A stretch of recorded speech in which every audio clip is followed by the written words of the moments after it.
Welcome to Nexus, the 1v1 card game where you take two unique factions, mash them into a single deck, and battle to destroy your opponent's Nexus. All right, let's start with the basics. There's a wide selection of factions, each with their unique characteristics. Some are more focused on attack, others on defense, and some bring special abilities that can change the game entirely. In battle, you command a 30-card deck forged from two factions, 15 from each, bringing their own units and events to the field. Units are the bread and butter of most factions. They're divided into offensive, defensive, and support units. Offensive units use their attack value to deal with other units or hit the opponent's Nexus.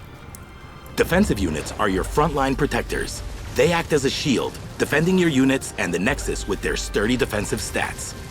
And support units can't attack, but they'll impact the battlefield with strong and recurring effects. Also, some cards can even take on more than one of these roles at once. Now, about events. These can change the fate of the game. They're mostly one-time effects, but they're powerful enough to alter the course of a match when played at the right time.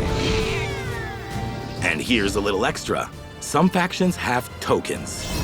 These aren't part of your deck, but can show up during the game to highlight what makes your faction special. All right, that's your deck. But how do you actually play? You begin the game with 5 cards, and you have one opportunity to mulligan those you don't want in your opening hand. Each turn has 4 phases: start of turn, action, attack, and end of turn. First, you draw a card, except if you're the first player on the first turn.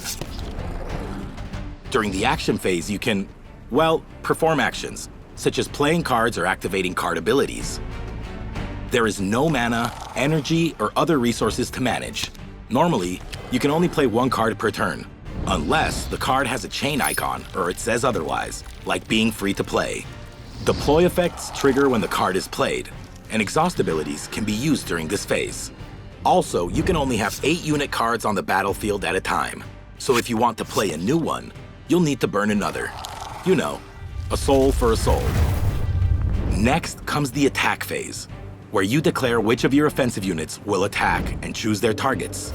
You must attack defensive units if any are present. Otherwise, you can strike support units or the opponent's Nexus. While offensive units can't be targeted by regular attacks, certain effects may still allow you to deal with them. Units can endure as much damage as their hit points before being destroyed, but if the damage is dealt to your opponent's Nexus, well, you'll be closer to bringing its points down to 0 and winning. After completing an attack, units will be automatically destroyed and sent to the graveyard. To wrap up your turn, ready any exhausted units, restore any damaged units, and burn excess cards down to a maximum hand size of 10. Now you are ready to create brilliant strategies combining the best qualities of each faction, choosing the right moment to attack, and dealing with your opponent's strengths. Victory lies in reducing your opponent's Nexus from 30 points to 0, but how you get there is entirely up to you.